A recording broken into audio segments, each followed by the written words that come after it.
Bom dia, pessoal. Então, na última aula, vamos aí dar sequência ao estudo dos crimes contra a dignidade sexual. É muito importante que vocês tenham atenção agora a essa aula gravada, né? Porque na última aula nós tivemos o nosso encontro ao vivo e hoje eu faço aqui uma retrospectiva do que foi trabalhado, porque na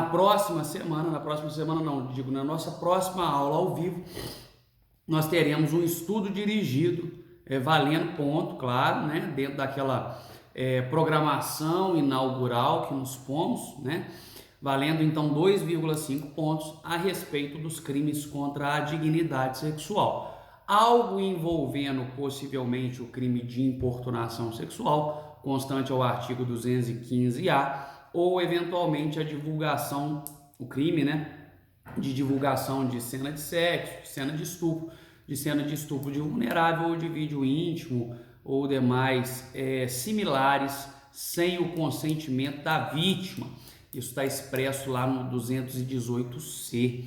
E nesse aspecto, os crimes contra a dignidade sexual guardam, né, dentro do que trouxe a Lei 13.718 de 2018, especial congruência ou especial relação com o princípio da historicidade do direito penal.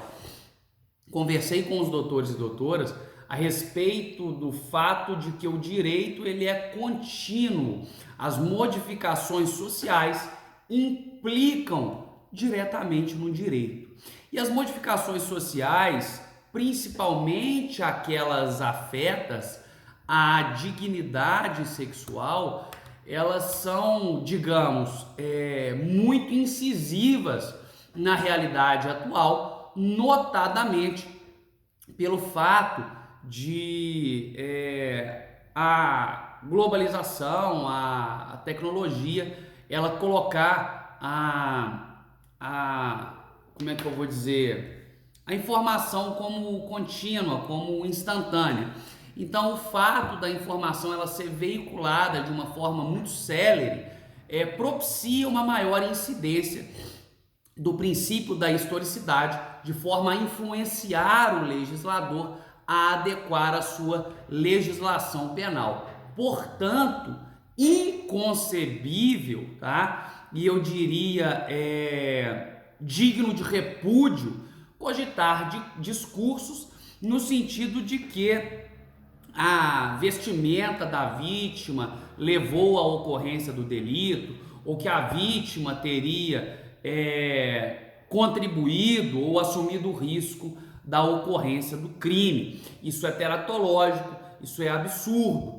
Isso fere o princípio da segurança previsto no artigo 5º da Constituição Federal. Afinal de contas, a vítima de um crime sexual pouco importa, eu estou dizendo aqui mais vinculada ao sexo feminino, mas não necessariamente, mas pouco importa que é a vestimenta dessa vítima ou o local em que essa vítima estava caminhando ou o horário.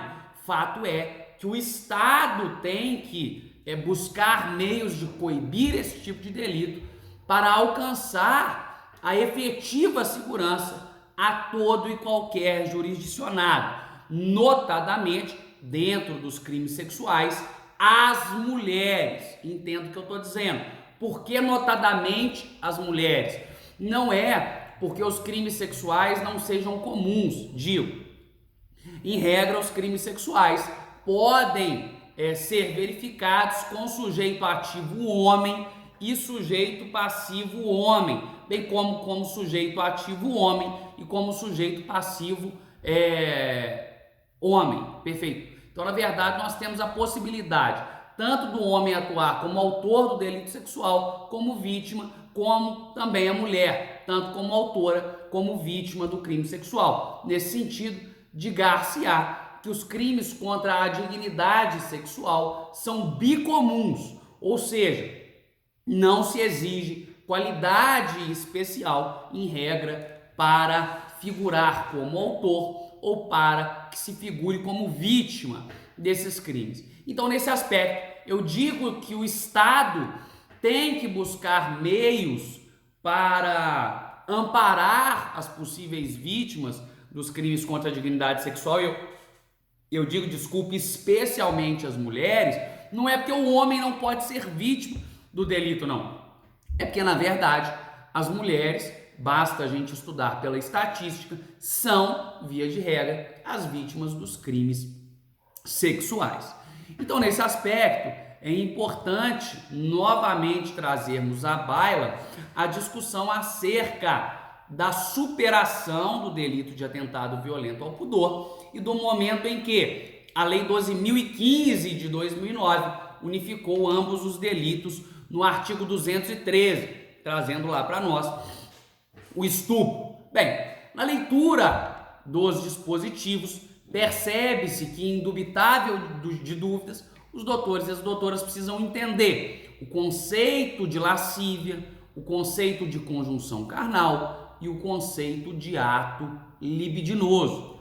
Nesse sentido, estudamos e fica aqui novamente expresso que lascívia é todo e qualquer ato capaz de satisfazer o indivíduo sexualmente. Então, lascívia é o prazer sexual que não necessariamente presume o ápice. Não necessariamente um delito de estupro, por exemplo, o indivíduo tem que chegar à ejaculação, imaginemos, para que o delito se consuma. Bem, nesse aspecto, a conjunção carnal é entendida como a penetração pênis e vagina. E sob outro enfoque, os atos libidinosos são todo e qualquer ato capaz de satisfazer ou capaz de gerar a satisfação da lascívia. E aí, doutores e doutoras, é muito congruente, é muito simples entender que a conjunção carnal é uma espécie de ato libidinoso. A conjunção carnal é uma espécie de ato libidinoso. Porque, ora, ato libidinoso é todo e qualquer ato capaz de satisfazer a lascívia. Por sua vez, a conjunção carnal é uma espécie de ato libidinoso, porque, indene de dúvidas, a penetração pênis e vagina é fator predominante ou é fator capaz de gerar a satisfação da lascívia ou prazer sexual. Isso aí não se discute.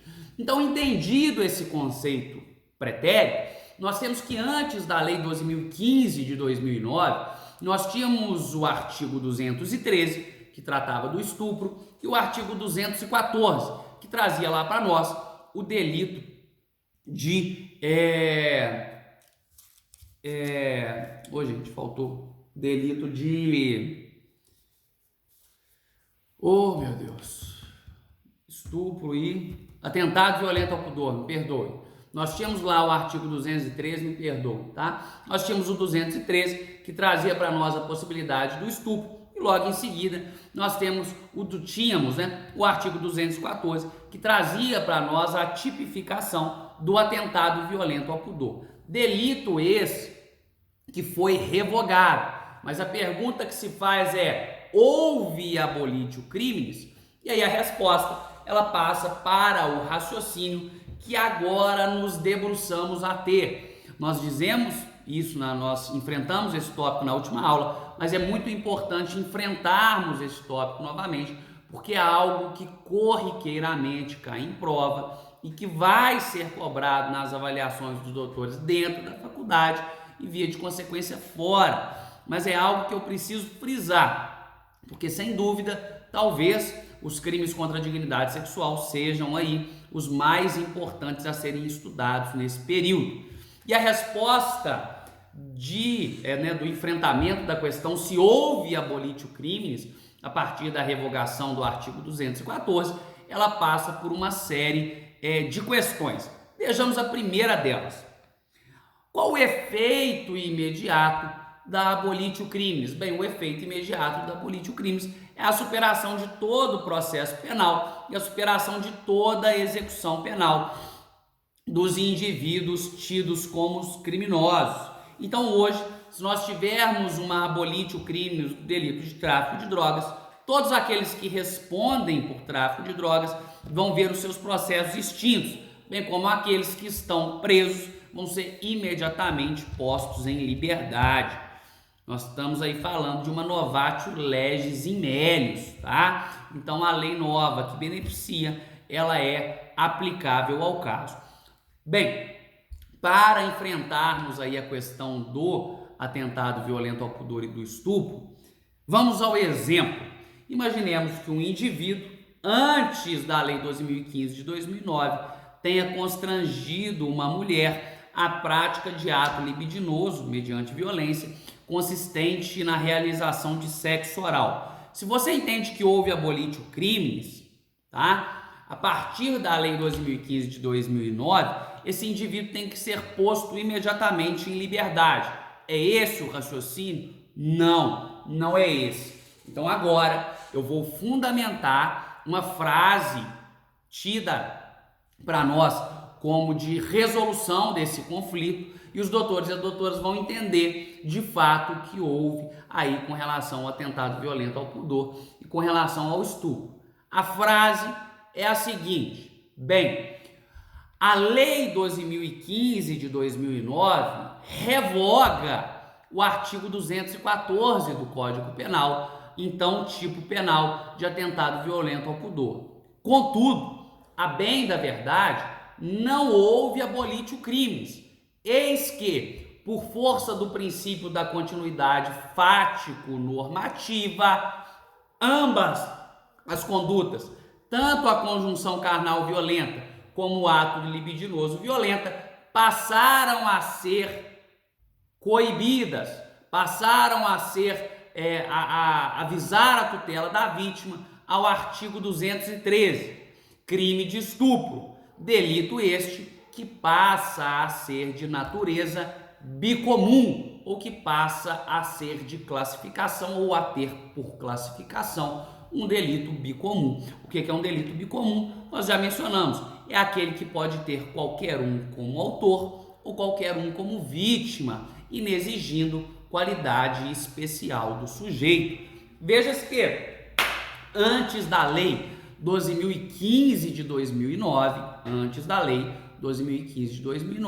nós tínhamos que o estupro era um delito vinculado a proteger as mulheres vítimas de conjunção carnal violenta, porque lá se dizia, no artigo 213, constranger mulher mediante violência ou grave ameaça à prática de conjunção carnal. Veja-se que novamente eu friso que o constranger aí não é deixar com vergonha, não é deixar envergonhadinha, não é deixar a pessoa com a bochecha vermelhinha, não. O constranger no tipo penal e na maioria dos tipos penais em que se verifica o verbo nuclear constranger, ele tem por finalidade indicar o obrigar. Então lá no artigo 213, quando nós fazemos a leitura do tipo penal, ele está nos dizendo obrigar, né? Antes da lei de 12.015, ele nos dizia obrigar mulher. Então veja-se que ele está delimitando o sujeito passivo.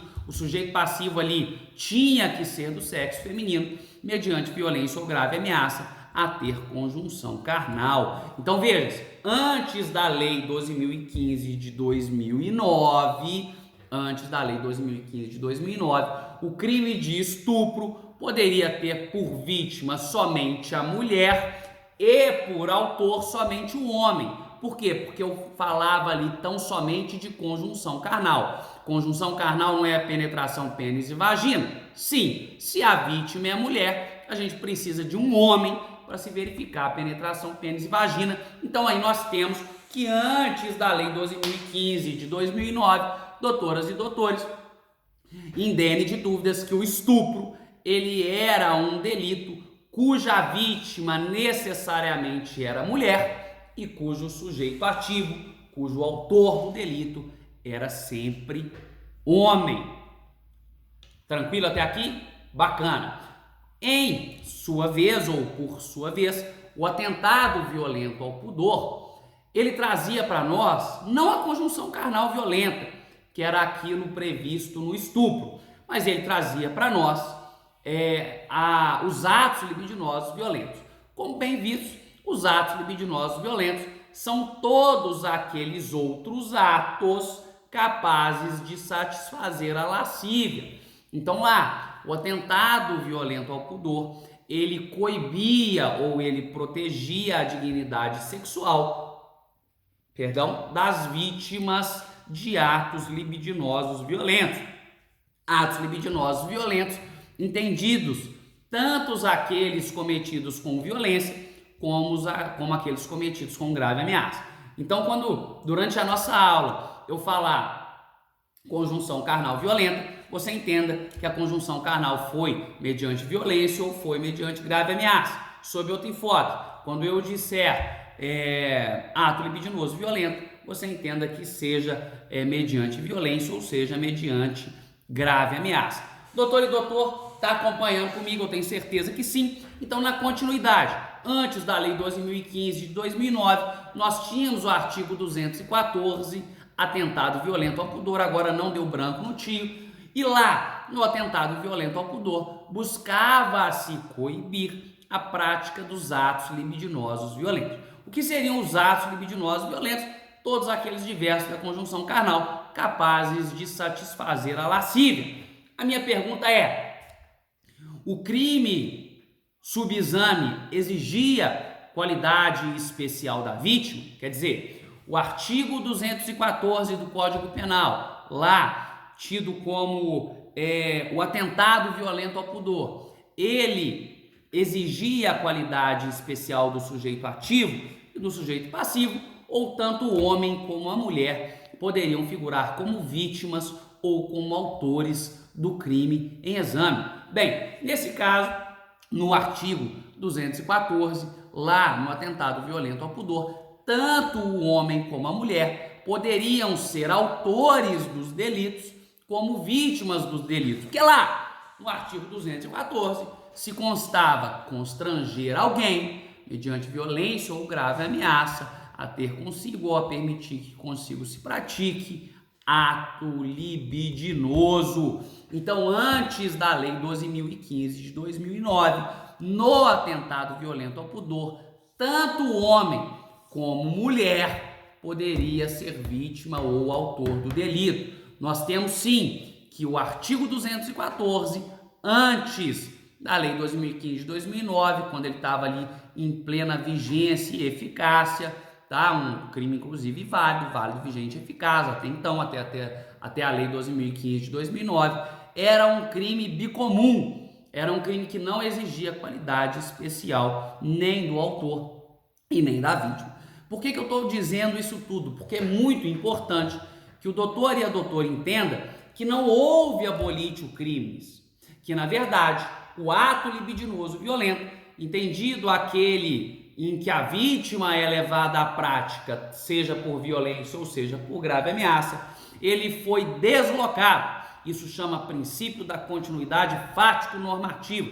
Ele foi deslocado lá para o artigo 213. E lá, a partir da Lei 12.015 de 2009, lá no artigo 213, nós temos a tutela da dignidade da vítima, que teria ou que foi obrigada tanto à conjunção carnal violenta como ao ato libidinoso violento. Sem problemas até aqui, mas eu me ponho a problematizar mais um pouco. Veja, a questão que se tem é basicamente a seguinte: se um homem fosse forçado a, antes de 2009, cometer qualquer ato libidinoso mediante violência ou grave ameaça, esse homem teria sido vítima de um crime de atentado violento ao pudor. Se uma mulher fosse forçada a uma conjunção carnal violenta antes de 2009, essa mulher seria vítima de estupro.